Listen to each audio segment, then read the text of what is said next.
Hello po sa inyong lahat mga ka-crypto. Ako po si Pinoy Crypto Trader at sa video na ito ay atin pong pag-uusapan ang tungkol sa balitang ito kung saan ang si Shiba Inu ay na-resolve na raw po ang kanyang bug, yung kanyang problema rito Sky Shibarium Explorer. Kasi na-content na po natin yan, yung balita kahapon na nagkaroon po ng error ang Shibarium scan. Ayan, at maganda po ito at naayos na po kaagad ng mga developers ang issue na ito. Kaya ayan, maliban dito ay why bridging SHIB to Ethereum is ideal for proper burning. Ayan, bakit nga ba maganda ang pagkakaroon ng bridge or connection sa pagitan ng SHIB at saka Ethereum? Ayan, bakit kaya maganda at meron itong magandang maidudulot sa pagsusunog dito sa token ng Shiba Inu. Yan ang siyang ating pag-uusapan sa video na ito. Pero bago po tayo magpatuloy ay nais ko lamang po munang bigyang linaw ang aking disclaimer kung saan ang nilalaman po ng video na ito ay hindi po ito isang financial advice. For education and information purposes lamang po ang layunin nito. Maliban po dito ay nais ko na rin pong magbigay babala na wala pong kahit anumang group chat ang Pinoy Crypto Trader. Ayan, ang sabi po rito ay Shiba Inu team resolves the Shibarium bug. To properly burn Shiba Inu, marketing expert Lucy advised proponents to first bridge the tokens from Shibarium to Ethereum before sending them to the dead wallet. Ayan. Dalawa po yung topic natin dito. At ayan na nga. Isa po itong magandang balita at naayos na kaagad ng Shiba Inu team developers ang lumabas na Shibarium bug. Maliban dito ay ayan, sabi ni Madam Lucy na ang pinaka-epektibong paraan para sunugin ang token ng Shiba Inu ay ang pagkakaroon ng bridge. Yan, dito sa pagitan ng Shibarium at saka ang Ethereum. Kaya ayan. As reported by the Crypto Basic yesterday, Shiba Inu's marketing specialist Lucy alerted the community to a bug in the Shibarium Scan Block Explorer, which displayed ETH instead of BONE during the transactions. The issue was attributed to a recent Black Scout upgrade. Ayan, nagkaroon po ng yung bug po na ito ay nagkaroon ng problema dahil dulot po yan ng Black Scout upgrade. Ayan, yung mga lumalabas po kasi na kapag nagsasagawa tayo ng transaction or yung mga transactions na lumalabas dito sa Shibarium scan ay yung naka-display na type of currency ay nakalagay na ay Ethereum.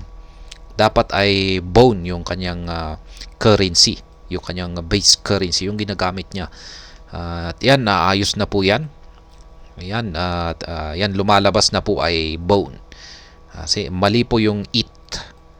Ayan. Today, Lucy updated the issue has been resolved. Ayan. Sabi ni Lucy ay maayos na. Ayan, naayos na kaagad. Yan nga yung sinasabi ko kanina na hindi naman mabigat na or hindi naman nakakabahala na problema ang bug na ito. And napakadaling ayusin lamang yan. Kaya ayan, agad po nilang naayos. She burns. Lucy clarified that the multi-stage bridging mechanism associated with SHIB might fuel an improper burn model. The SHIB team member posited that sending SHIB from Ethereum to the dead wallet is the best way to guarantee the token's removal from circulation. Ayan, yan nga ang ngayon pagdating po rito sa pagsusunog ng Shiba Inu token ay medyo meron po tayong parang isang problema. Kasi kailangan po talaga na masunog ang Shiba Inu token dito sa layer 1 network. Kasi kung pag sa labas or ibang layer yung naisasagawang pagsusunog ay wala po itong epekto sa supply ni Shiba Inu. Kaya ayan, sabi po ni Madam Lucy or isang SHIB team member ang nakapagsabi na ang pinaka-epektibong paraan at garantisado na masunog talaga ang token ni Shiba Inu ay dapat na ma-send ang Shiba Inu token sa Ethereum. Ayan, sa Ethereum network. Kaya yan ang sabi ni Madam Lucy. Dear friends of SHIB Burn on Shibarium, I want to provide some clarification on why it's important to first bridge your SHIB to Ethereum before sending it to the dead wallet. Kaya yan sa mga gustong mag-contribute sa pagsusunog ng Shiba Inu token ay ang pinaka-garantisadong paraan para sunugin ito ay isend dito sa Ethereum network bago po ninyo ito isend sa isang dead wallet. How to burn SHIB properly. Ayan. May tamang paraan po para sunugin ang Shiba Inu token. According to Lucy, burning SHIB is a collective affair by community members. Since Shibarium is an Ethereum Layer 2 network, using SHIB on Shibarium mandates proponents to bridge the token from the former to the latter. When users complete this bridging, Lucy noted that the original SHIB is locked in the bridge contract with an equivalent version of the bridge tokens minted on the Shibarium. Per the observation, when users decide to burn their SHIB on Shibarium, they are burning off the minted version while the bridge token remains in the bridge contract. To ensure proper burning of the tokens, Lucy advised bridging the asset back to Ethereum. From here, the user can send the SHIB to the dead wallet. Kaya ayan po yung problema. Kaya hindi po maganda yung kung pag nasa Shibarium network po tayo, kung pag sinusunog natin yung ating SHIB, ay yung nangyayari dito ay yung nasusunog ay yung minted version nito. Yan, minted version. Kaya wala po itong impact. Kaya nananatili po ito sa bridge contract. Kaya ayan po ang problema rito. Kaya kung gusto talaga nating magsunog ng Shiba Inu token bilang contributions sa community, ayan, para mabawasan yung malaking supply nito, ay ang pinaka-best na gawin po natin dito ay ibalik ito sa Ethereum layer or Ethereum network bago natin ito isend sa mga dead wallet para mas tuluyan ng masunog. Knowing that it's impossible to access the locked SHIB on Ethereum, one member of the community asked to know if this does not count as burning as well. In response, Lucy Shibarium noted that locking the token on the bridge contract and not in the dead wallet typically sparks argument from some quarters. She highlighted that she published the post to clarify things for everyone concerned. Recall that Shibarium, the community-driven Shiba Inu burn tracker, highlighted this in the previous statement.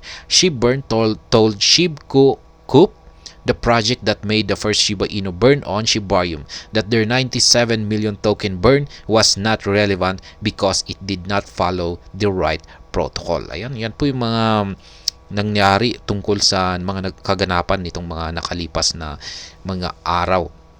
Mga yan yung tungkol po rito na may kaugnayan sa pagsusunog dito kay Shiba Inu. Importance of burning SHIB. The Shiba Inu burn feature makes it a deflationary asset. This in turn implies that SHIB might see a bigger valuation in the near term, assuming that the current demand for the token will match the introduced scarcity. Millions of SHIB burn off every week, and the advent of Shibarium has created more channels to incinerate them. Among the plans outlined for the Layer 2 protocol in the long term is the launch of a burn portal, which may offer an alternative solution to the prevalent burn dilemma. Ayan, mayroon pong ilinilabas na bagong burn portal, kaya pwede po nating i-check yan para makita yung mga nasusunog na amount ng Shiba Inu tokens.